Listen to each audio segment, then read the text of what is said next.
Oh my gosh. So I'm here. I'm sweaty. I'm gross. I'm braless. I'm guzzling this. I haven't eaten. I haven't drunk. I gotta say, I'm very sorry. I am so many minutes late with this thing. And what I'm gonna do is I'm gonna talk for a few minutes and then I'm gonna reschedule this mess because I left this morning about 8:30 to go walk Playa Grande, and I did walk Playa Grande. I found this, which is a premium, and then I added a second walk. I walked all through where the detritus is that comes up from the ocean. Hey, Dex, this is the rain. This is going to be a quick one. So I walked through all the detritus that comes up from the thing, and I got this just walking through the surf. Um, hey, John.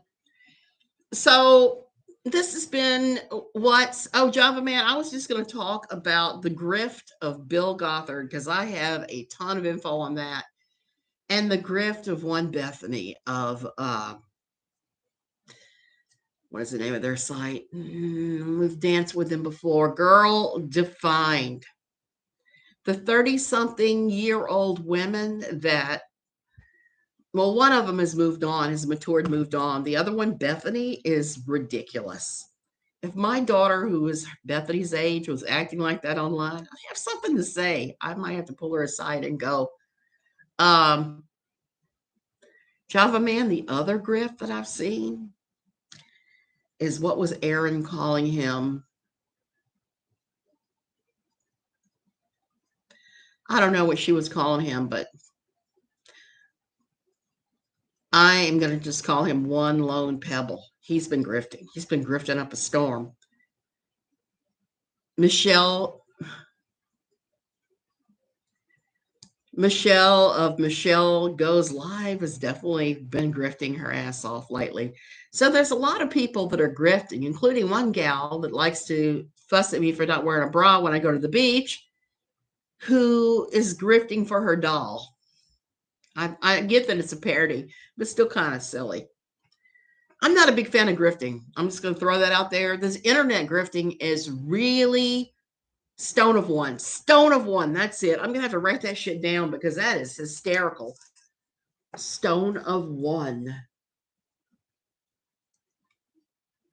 It's like the other day, Mr. Wolf coined a phrase for a lady that we all know and dislike. He called her, what was it? When she bought her car, he called the car,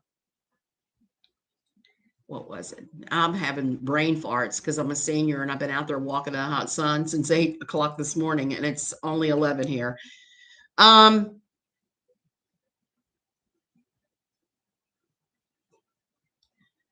Java Man, that could well be the trauma mobile. Oh, John, I like that. No. I know, the liquor store chariot. I loved that one. And I laughed about her buying that car because we bought one, and my husband pointed out today, it was 4 months ago. Bought a brand spanking new car. It's only the second time in my life I've done that. My husband's never done it. He's just tight with the book, and I am pretty tight with the book, but I had a bad experience when I did it before. The reason we did it here is there's no buyer's protection on jack shit. So if you buy a car and the engine seizes the next day, you're out of luck. Unless you buy something from a reputable dealership and it's brand spanking new and they have the warranty on the engine. Speaking of grifting, I propose we change fraud razor to uni razor. I think that's an excellent idea, John. We should do that. So, John, if you have not seen Girl Defined, go look at those videos sometimes. Girl Defined, Bethany has a new thing she's doing. It's a course about passive income, how to generate passive income. Basically, she took some free information, some free shit that was out there and glommed it all with this other paid site, borrowing all this information. And her entire grift is, this is how you set up your ministry so you can be godly and do these godly things and have money every month. Okay. I'm going to throw this out because I wanted to say this before I go anywhere today is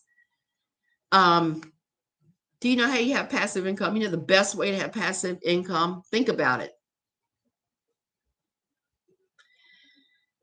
The best way to do that is to find a reputable investment strategy and follow it. How to get rich. Write a book full of rubbish, title it How to Get Rich, and sell to suckers. John, that is right too. Here, you can get 9% interest on your money from CDs here. So we have a pile of CDs and the money just rolls in. We don't even have to think about it. We both get Social Security and retirement income from places too. And we don't touch it. We live off what we're getting off the interest. So that is my absolutely free tip on how to have passive income. So you don't have to pay Bethany $2,000. It was close to $2,000, the price she was selling for her course. And it is a bunch of information that she's gobbled up from others that has to do with writing books and writing seminars and things. Plus, leave a lot of pages blank for the person reading to write in what they're going to do. Java Man, that sounds just like Lori Alexander's second book. It was a prayer, some kind of Bible study. It was like a page or two of scriptures and her burblings about that.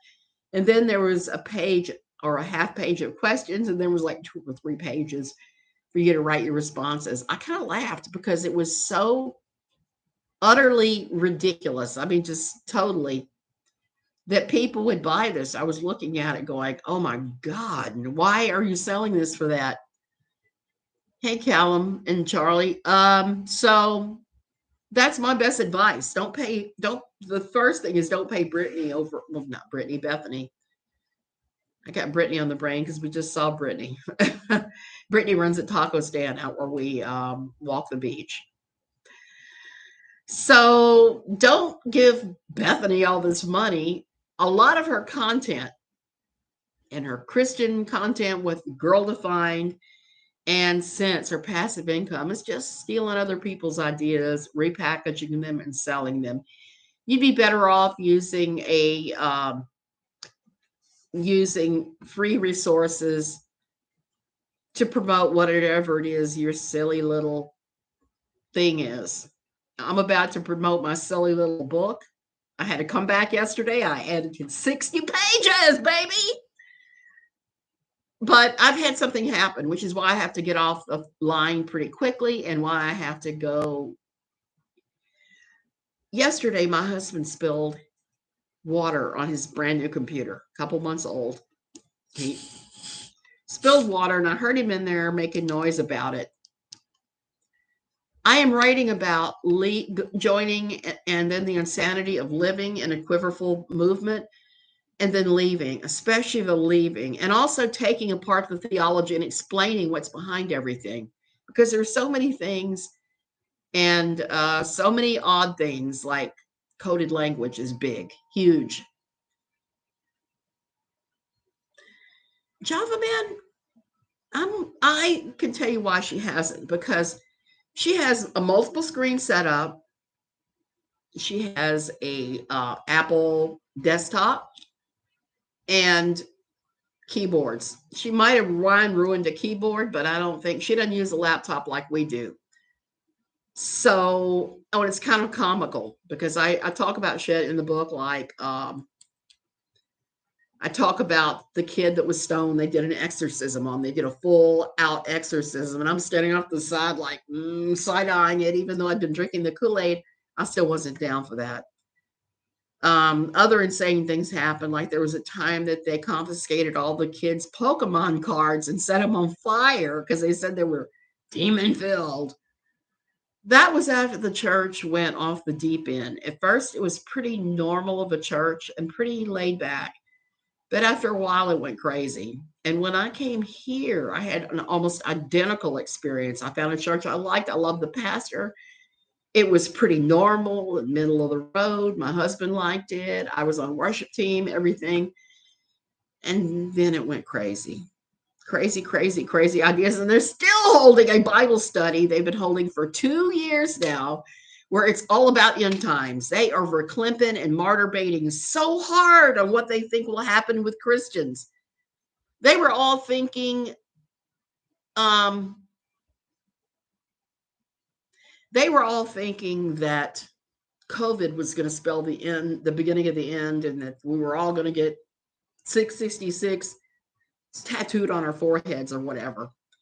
Hey, T King, I hate to tell you this, T King, but I'm getting ready to go. I have to jump in the shower, but because my husband has spilled water on his laptop yesterday, and I heard him yelling about it, and by the time I got in the middle of what I was doing in a stopping point and went there, he said, "Oh, I wiped it all up, but it's not working right." So I picked it up and turned it upside down and was shaking it, getting the water out, and said, "You know, you got to turn right upside down right away and do this and do that." So I did those things, but it was too late. It's dead. They just called him. It's dead. We got to head our asses out to Price Mart, which is the same thing as Costco here. It's over an hour away. And buy him a brand spanking new laptop, even though this one was only 2 months old. I did the same thing myself 3 years ago. I spilled a full cup of coffee in a 3-month-old HP laptop. Harry Potter and Married with Children back in the 90s.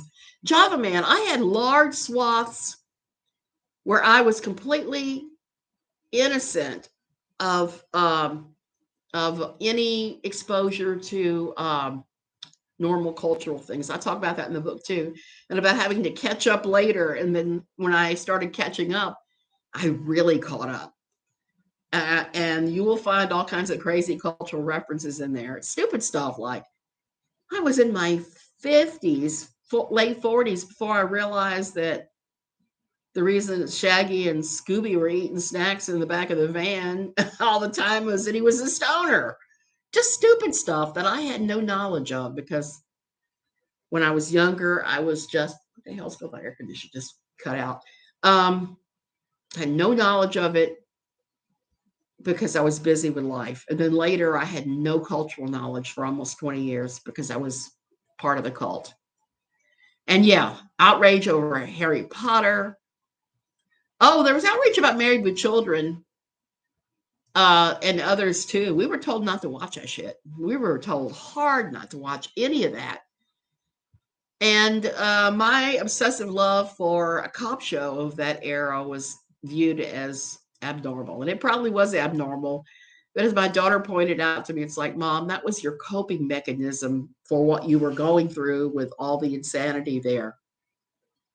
Okay, I gotta go. I've got to jump in the shower. I'm gross. I mean, gross right now. Sweaty, a sweaty, horrible mess. But we were driving back, and like I said, I lost track of the time. I was looking for sea beads. I was looking for nice shells. And the next thing I know, I'm like, crap, I heard everywhere. And I realized what time it was. Thank you. And I will go ahead and reschedule this for later tonight or tomorrow, because I've got to talk about the Bill Gothard thing. It's pretty effing crazy. I'm just going to tell you right now, he has sprung back with his own little branded thing that he's doing. Love you guys. Have a great afternoon, evening, morning, whatever time it is where you are.